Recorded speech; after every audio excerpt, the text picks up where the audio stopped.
नमस्कार साथियों, मैं हूं विनय शर्मा कानूनगो। और आज जैसे कि आपको समझ में आ ही रहा है और ऐसा दौर ही चल रहा है, लोगों की परीक्षाएं चल रही है, विद्यार्थी बहुत ही ज़्यादा मेहनत कर रहे हैं और अभी एग्ज़ाम भी आ रही है, कंपटीशन एग्ज़ाम्स का भी समय चल रहा है। तो मैं आप लोगों के लिए इन परीक्षाओं में उत्तीर्ण हो और अच्छे नंबरों से आप पास हो, या बहुत सी ऐसी भी समस्याएं आ रही है कि हम पढ़ तो बहुत सारा रहे हैं किंतु हमारे दिमाग से वह सब चीज़ें स्लिप होते जा रही है।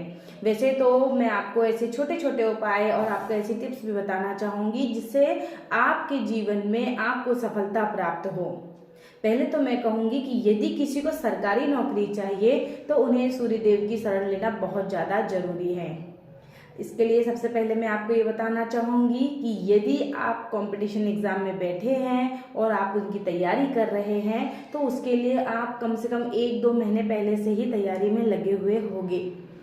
पर आप जो कुछ भी याद कर रहे हैं उसमें कहीं ना कहीं कन्फ्यूज़न बना हुआ है, तो इस कन्फ्यूज़न को दूर करने के लिए मैं आपको सबसे पहले शिव भक्ति के लिए प्रेरित करूँगी।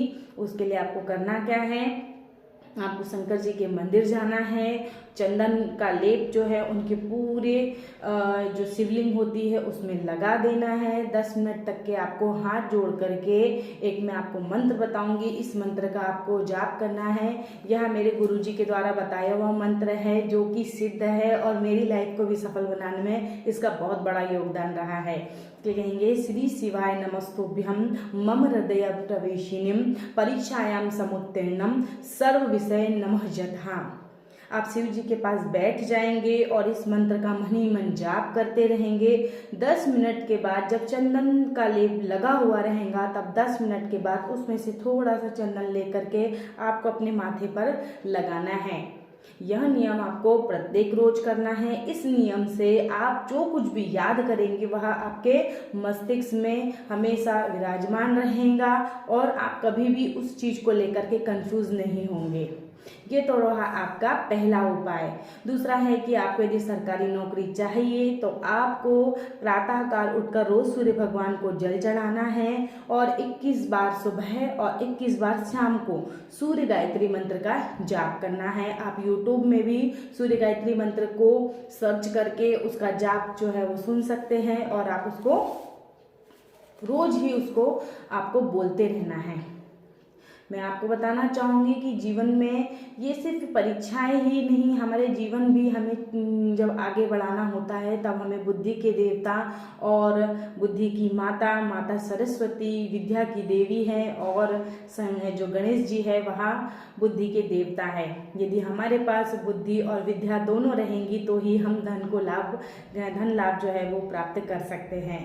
आपको क्या करना है, पारद गणपति जी की जो प्रतिमा है उसको रखना है और साथ ही साथ में माता सरस्वती जो है उनका भी आह्वान करना है। मैंने बहुत सारे लोगों को देखा है कि लोग सरस्वती जी की फोटोज जो है वो घर पर नहीं रखते हैं, उनकी पूजा नहीं करते हैं, या यदि आप व्यापारी भी हैं तो भी मेरा ये मानना है और ये मेरा खुद का एक्सपीरियंस में मैं बोल सकती हूँ कि आप यदि सरस्वती माता की पूजा नहीं करते हैं तो आपकी बुद्धि जो है वो गलत दिशा में भी जा सकती है। व्यक्ति जो है लाभ कमाने के लिए प्रयास करता है, परंतु यदि आपको अपनी वाणी को बहुत उत्तम कोटि का बनाना है, यदि आपको अपने कर्मों को सुधारना है तो आपको माँ सरस्वती की पूजा करनी चाहिए। जीवन में नियमों का बहुत ही बड़ा रोल है। मैं आप सभी को कहना चाहूँगी कि अपने जीवन में एक नियम अवश्य बनाएं। इसके लिए इससे जुड़ी एक आपको बहुत अच्छी एक कहानी मैं बताना चाहूँगी कि एक वन के अंदर एक सेठ जी जा रहे थे। वहाँ देखा कि बहुत सारे ऋषि महात्मा लोग बैठ करके प्रवचन दे रहे थे। तब उनके सबसे बड़े जो ऋषि थे उन्होंने ध्यान से सुना कि वो कह रहे थे कि व्यक्ति के जीवन में नियम होना चाहिए। तब सेठ जी ने सोचा कि मेरे जीवन में तो कोई भी नियम नहीं है, तो उन्होंने बोला कि मैं ऐसा क्या नियम बनाऊं। तब वह घर गए और बहुत सोचने लगे सेठ जी कि मैं क्या नियम बनाऊं। तो उन्हें अचानक सुबह उठते से ही दिखा कि एक कुम्हार जो है वह मिट्टी से घड़े की स्थापना कर रहा है, घड़ा बना रहा है। तब वो उसे देख कर के ऐसा लगा क्यों ना मैं इसे ही देखने का नियम बना लूँ। तब वहाँ बड़े रोज सुबह उठना और रोज उस कुम्हार को देखना, ऐसा वह नियम चलाता रहा। वह प्रत्येक सुबह उठता और कुम्हार के दर्शन करता और बड़ा प्रसन्न होता कि चलो मेरा नियम तो खंडित हुआ ही नहीं। उसका नियम चलने लगा। वह एक दिन उसका मन ये कहा कि मेरा ये नियम बहुत ही अच्छा चल रहा है। फिर उसने देखा कि प्रातःकाल जब वो उठा, उसने देखा कि कुम्हार तो दिखाई नहीं दे रहा है। आज वह कुम्हार कहाँ गया होगा, मेरा आज कहीं नियम ना टूट जाए। गुरुजी ने कहा था कि मुझे नियमों को बनाए रखना है। तो वह कुम्हार को ढूंढते ढूंढते जंगल की ओर गया। उसने देखा कि कुम्हार जो है मिट्टी खोद रहा है। उस समय कुम्हार मिट्टी खोदने में मग्न था और उसने देखा, कुम्हार ने जब मिट्टी खोदा तो उसे एक सोने का घड़ा प्राप्त हुआ। उस घड़े को देख करके वह बड़ा ही आश्चर्यचकित हुआ और प्रसन्न हुआ, पर उसे ये नहीं मालूम था कि सेठ जी जो है उसे देख रहे हैं। सेठ जी ने उसे चिल्ला करके बड़े खुश होकर के कहा कि मेरा नियम पूरा हुआ, दिख गया, मैंने इसे देख लिया। तब कुम्हार को ये लगा कहीं ये सोने का घड़ा इसने तो नहीं देख लिया। तब उसने दूर से ही हाथ दिखा के कहा कि तुम्हारा आधा आधा मेरा। तब वह सोचने लगा कि नियम तो मेरा है, फिर ये मुझे आधा आधा की बात क्यों कर रहा है। फिर वहाँ उनके पास जाकर के गया और कुम्हार ने कहा कि यह सोने का घड़ा है और इसमें जो सरफियाँ हैं वह आधी तुम्हारी और आधी मेरी। तब उसे ये एहसास हुआ कि जो गुरुजी ने कहा था कि नियम बनाना चाहिए, तो इस नियम का मुझे आज लाभ प्राप्त हो गया। तो मित्रों, मैं आपसे कहूँगी कि आप लोग सोचते हैं कि मैं परीक्षा में बस उत्तीर्ण हो जाऊँ। जब परीक्षाएं आती है तब आप लोग जो है वो मंदिरों के दर्शन करने के लिए दौड़ लगाते हैं, खूब पूजा पाठ करते हैं, एक साथ किताबों को लेके बैठ जाते हैं और खूब रात रात भर पढ़ते हैं और घबरा जाते हैं। मैं कहूँगी आपसे कि आप एक तो पहले तो सरस्वती जी को हाथ जोड़े और सरस्वती जी के लिए मैं आपको एक मंत्र भी कहूँगी कि आपको इस मंत्र का जाप करना है, सरस्वती जी का आह्वान करना है। इसमें मंत्र है, सरस्वती नमस्तुभ्यं वरदे ज्ञान रूपिणी विद्या आरंभम करिष्यामि सिद्धिर्भवति मे सदा। इस मंत्र के जाप से माता सरस्वती का आप पर प्रत्येक दिन जो है वो बरसात होने लगेंगी, उनका आशीर्वाद आपको मिलने लगेगा। ये थे हमारे कुछ और नियम।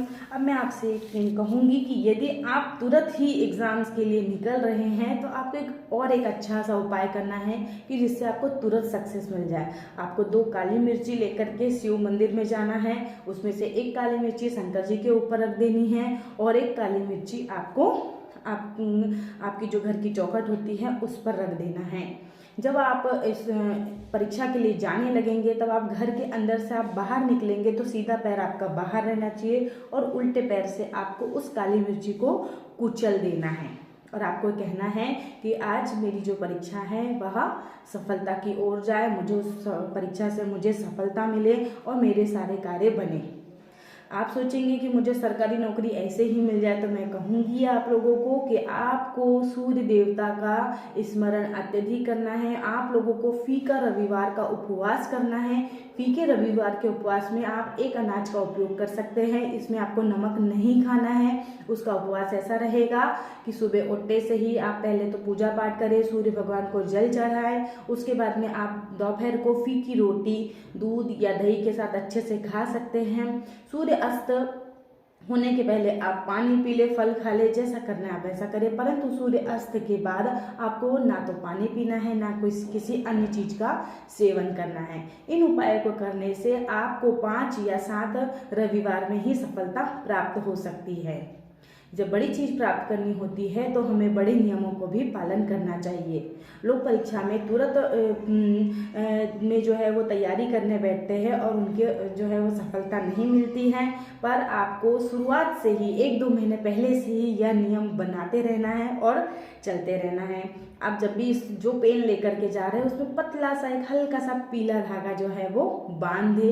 इस पीले धागे जो ये पीला धागा होता है वह गुरु का सूचक होता है। गुरु के आशीर्वाद से आपके क्वेश्चन आंसर तो सही बनेंगे, ये ऐसा मेरा मानना है या मेरा खुद का एक्सपीरियंस है या जो मेरे साथ जुड़े हुए लोग हैं उनका एक्सपीरियंस है कि उन्हें सफलता मिली है। तो मैं चाहूँगी कि आप लोग भी यह उपाय को आजमाएं और आपको मंगल और बृहस्पति को स्ट्रॉन्ग करना चाहिए। मंगल और बृहस्पति यदि आपके स्ट्रॉन्ग है तो आपके जीवन में सुख सुविधाएं, परीक्षा में, चाहे यह जीवन की परीक्षा हो, चाहे यह आपकी सामान्य प्रतियोगी परीक्षाएं है, चाहे आप छोटे हैं, चाहे आप बड़े हैं, चाहे आप किसी भी अवस्था में हैं, आपको किसी भी प्रकार की जीवन की समस्याओं में सफलता प्राप्त करनी है तो आप इन उपायों को करके अपने जीवन की समस्याओं का समाधान कर सकते हैं।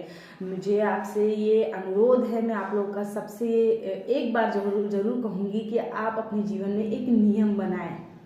नियम भी आपका ऐसा होना चाहिए जिससे आपको प्रसन्नता प्राप्त हो। आप नियम बनाएं और उस नियम को कभी ना तोड़ें। आज के लिए इतना ही।